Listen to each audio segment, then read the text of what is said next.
Jesus drove the money changers out of the temple.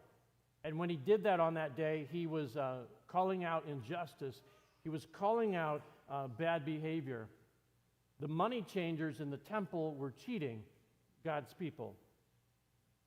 Those who were selling animals for sacrifice had jacked up the prices.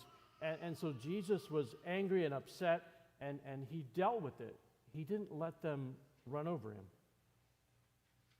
When Jesus encouraged believers to confront those who are sinning, he was hoping to push people towards reconciliation and forgiveness. He wasn't encouraging us to be passive. So in this context, the word or the phrase, don't resist an evil person, I think Jesus is talking more about don't retaliate.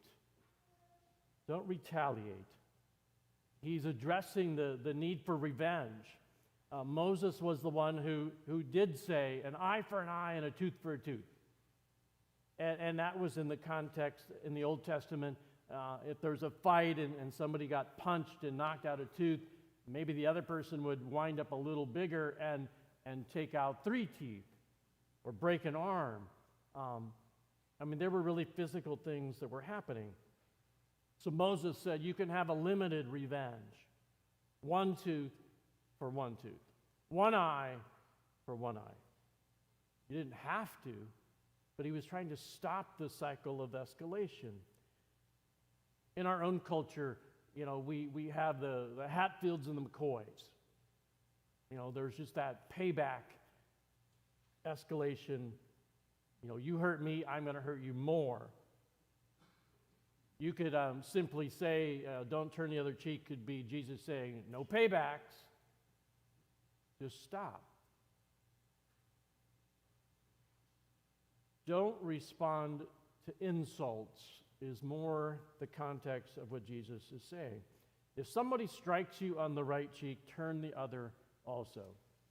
It really doesn't have anything to do with a physical encounter, physical violence. Turning the other cheek, the only way a right-handed person could hit you on the right cheek would be with the back of their hand. And in the Jewish culture, a backhanded slap was twice the insult of a regular slap. It's all about an insult given, and then what do we do next? Jesus said when that happens, don't retaliate, don't return the insult, but turn the other cheek. He's asking us to be salt, to be light, to be different. Jesus wanted his followers to somehow stand out, to be set apart. So if we think of where we've been, be salt, be light, Jesus is really going for be different from those around you. Refrain from trying to get even.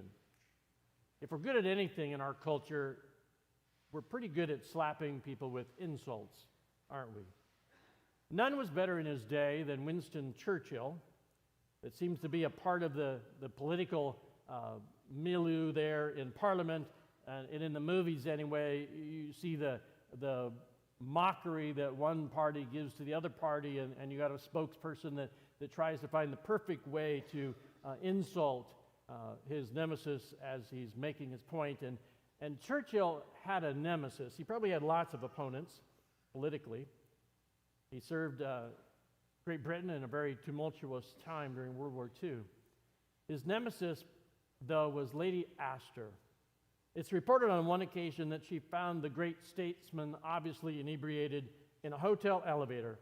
And as she entered the elevator, she quipped with disgust, "Sir Winston, you are drunk."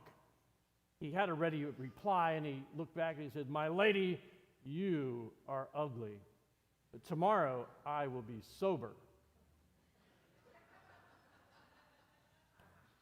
Unfortunately, the more we trade insults, the better we get at it, and some people are really good. Christ's challenge is rather simple. Don't return insults. Turn the other cheek. Extend a kindness instead of being mean in the moment.